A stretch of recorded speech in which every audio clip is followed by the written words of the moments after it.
So I'm just having a bit of a talk about the new MacBook Air 13, the 2020 edition.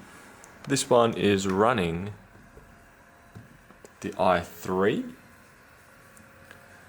1.1 gigahertz dual core, 8 gig of RAM, Intel Iris Plus, which is slang for crap graphics.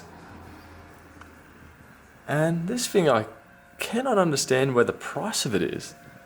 The screen's fine, perfectly acceptable for a MacBook. It's nothing special. It's not 120 Hz, it's not 4K. The keyboard, the keys themselves, the amount of travel they have, to me just feels terrible, like typing on it with cold hands, and I'm absolutely struggling to differentiate between the keys. So the height and the space, I just can't tell where my hands are. That's not the worst part though. We go have a look at the I/O. We have two Type-Cs and a headphone jack, which is pretty darn terrible. So if you want to plug in anything USB-A or anything, it's no good. So my next quarrel with it, granted this is all coming from a Windows laptop fan, but the trackpad. I'm used to having some movement down here in the corner when I click in the left and the right, and I'm having no luck at all.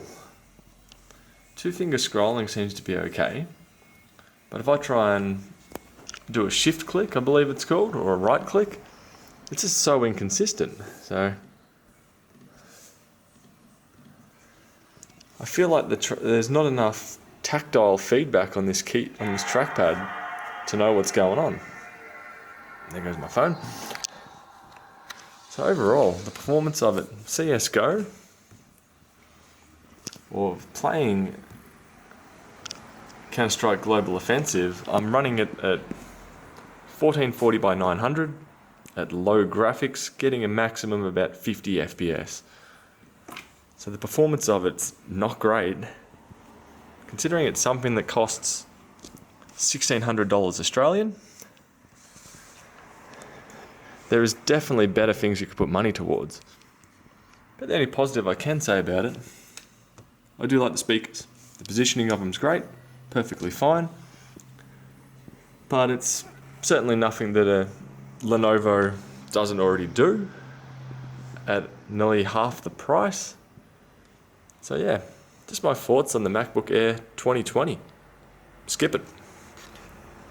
Bye.